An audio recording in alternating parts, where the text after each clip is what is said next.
तो उसको तो उस दुराचारी राजा को कुम्भी पार्क नरक में जब उस कढ़ाई में डाला गया तो अग्नि शांत हो गई। तब यमराज जी ने देखा तो यमराज जी आश्चर्यचकित हो गए। तब यमराज जी ने नारद मुनि जी को याद किया नारद मुनि को याद किया और नारद जी को पूरा वृतांत सुनाया कि ये पहली बार हुआ है।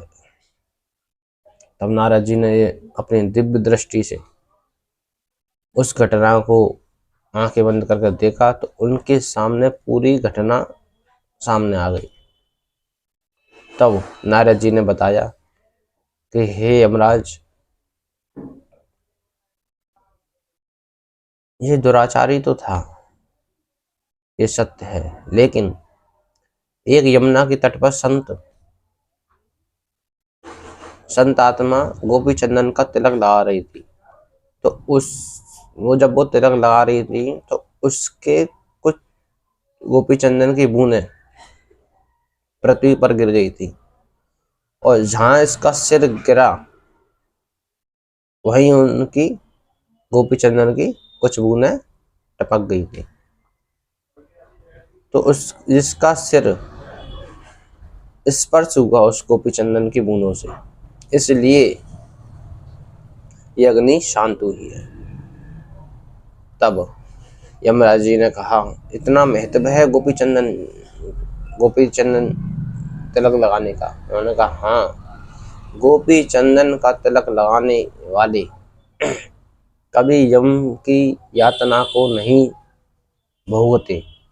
इसलिए हे मेरे सनातनी, प्रत्येक दिन नित्य अपने दिन की शुरुआत गोपी चंदन के तिलक से ही शुरुआत कीजिए, क्योंकि ये जो ललाट होती है ना, ये ललाट ये कभी सूनी नहीं रखते।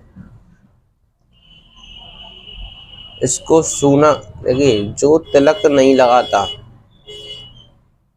हमारे शास्त्रों में बताया गया है कि जो तिलक धारण नहीं करता उसको देखना और उसको छूना सबके समान है। जैसे हम कोई खत्म हो जाता है तो हम मिट्टी में जाते तो फिर हम नहाते, कपड़े चेंज करते। इसी प्रकार जो तिलक धारण नहीं करते वो सबके समान है।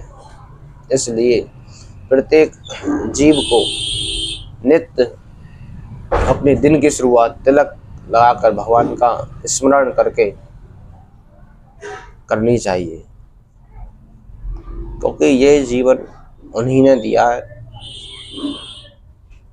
आजकल कहते हैं ये, देखिए, जब कहते हैं कि कोई नरक वगैरह नहीं होता, कोई भगवान नहीं होता, जब नरक नहीं होता तो यमराज जी ने, देखिए, यहाँ तो आपकी चल जाएगी, लेकिन वहाँ यहाँ पर संविधान है।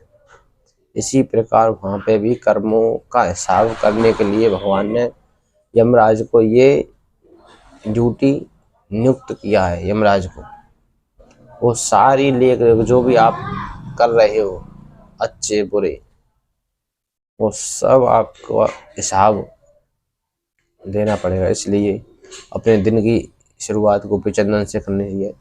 कितना वो पापी था, उसने कोई भी सत्कर्म एक भी नहीं किया था, लेकिन गोपी चंदन के प्रभाव से वो उसको ये यातना नहीं भोगनी पड़ी और वो भगवान के धाम में चला गया।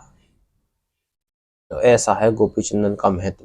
इसलिए सभी प्रभु प्रेमियों को मेरा प्यार भरा राधे राधे, और नित्य अपना दिन की शुरुआत गोपी चंदन के साथ ही करें। बोलो राधे राधे।